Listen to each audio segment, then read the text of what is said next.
#AskDrJohnWatson అని type చేసి మీ question అడగండి, తప్పకుండా రిప్లై చేస్తాను. Saurabh Sharma, sir what are the most common issues that lead to the need for a repair hair transplant? Saurabh ఏమంటున్నాడంటే ఏ కారణాల వల్ల ఒక వ్యక్తి ట్రాన్స్ప్లాంట్ చేయించుకున్న తర్వాత కూడా మళ్ళీ ఒక రిపేర్ హెయిర్ ట్రాన్స్ప్లాంటేషన్ అవసరం రావచ్చు.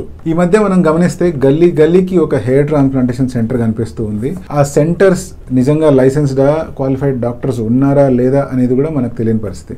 ఇటువంటి సిచ్యువేషన్లో ఎవరికైతే సర్జరీ చేయించుకున్న తర్వాత ఇది యాప్ట్గా లేదు అని ఎప్పుడైతే అనిపిస్తూ ఉంటుందో అప్పుడు మనం కొన్ని పాయింట్స్ని అబ్జర్వ్ చేసుకోవాలి. ఈ పాయింట్స్ని బేస్ చేసుకొని నిజంగా మీకు రిపేర్ హెయిర్ ట్రాన్స్ప్లాంటేషన్ సర్జరీ అవసరమా కాదా అనేది చెప్పొచ్చు. పాయింట్ నెంబర్ 1, మీకు సర్జరీ జరిగిపోయింది, 1 year గడిచింది, హెయిర్ గ్రోత్ బాగానే వస్తుంది కానీ కొంచెం పల్చగా కనిపిస్తుంది అనుకోండి. ఇలాంటప్పుడు రిపేర్ హెయిర్ ట్రాన్స్ప్లాంటేషన్ చేయించుకోవచ్చా అంటే మీరు ఆలోచించాల్సిన పాయింట్ ఏంటి అంటే నెంబర్ 1, మీ ఎగ్జిస్టింగ్ హెయిర్ అలాగే ఉన్నాయా లేకపోతే ఎగ్జిస్టింగ్ హెయిర్ రాలిపోయాయా, దాని గురించి మీరు ప్రాపర్గా మెడికేషన్ వాడారా లేదా.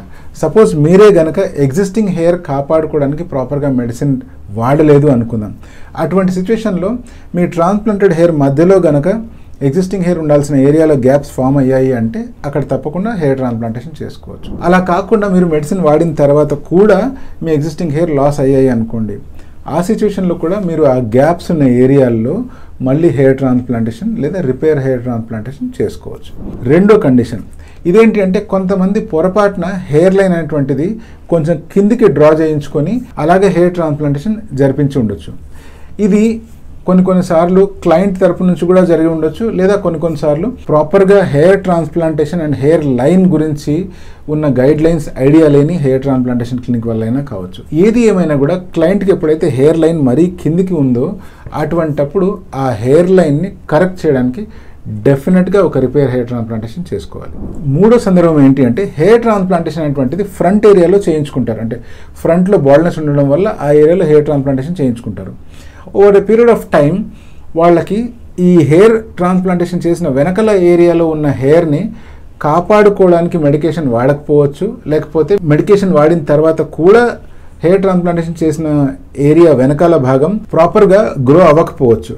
అటువంటి సిచ్యువేషన్లో కూడా మళ్ళీ ఒక రిపేర్ హెయిర్ ట్రాన్స్ప్లాంటేషన్ చేసి ఆ ఏరియాలో హెయిర్ రీగ్రో చేసుకోవచ్చు. నాలుగోది అండ్ కొంచెం డిఫరెంట్ కండిషన్ అనమాట, హెయిర్ లైన్ కావచ్చు లేకపోతే హెయిర్ని టెంపుల్ ఏరియాస్లో అరేంజ్ చేసే విధానం కావచ్చు.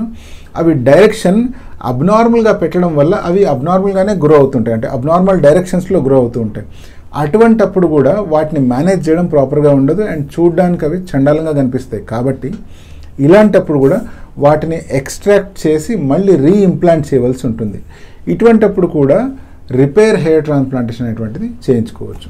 సో మీకు ఏ కారణం వల్లైనా కావచ్చు, మీ సర్జరీ బాగా జరిగి అగైన్ మీ సొంత జుట్టు తగ్గిపోవడం వల్ల కావచ్చు, లేకపోతే మీకు తెలియని చోట ప్రాపర్గా సర్జరీ జరగకపోవడం కావచ్చు, మరే ఇతరత్ర ఏ కారణాల వల్లైనా కానీ ఫస్ట్ హెయిర్ ట్రాన్స్ప్లాంటేషన్లో మీకు ఇబ్బందులు ఎదురైనట్లయితే ఆ ప్రాబ్లంకి మళ్ళీ రిపేర్ హెయిర్ ట్రాన్స్ప్లాంటేషన్ ద్వారా ఒక డీసెంట్ సొల్యూషన్ని పొందవచ్చు.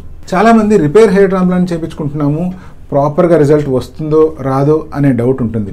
సో అందుకని మీరు ఏం చేయాలి అంటే రిపేర్ హెయిర్ ట్రాన్స్ప్లాంటేషన్కి వచ్చినప్పుడు మీ గోల్స్ అనేటువంటివి కానీ, లేకపోతే మీ ఎక్స్పెక్టేషన్స్ అనేటువంటివి కానీ, లేదా మీ డౌట్స్ అనేటువంటివి కానీ ప్రాపర్గా మీ హెయిర్ ట్రాన్స్ప్లాంటేషన్ టీమ్తో కనుక డిస్కస్ చేసినట్లయితే మీకు బెస్ట్ రిజల్ట్స్ వచ్చే అవకాశం ఉంటుంది.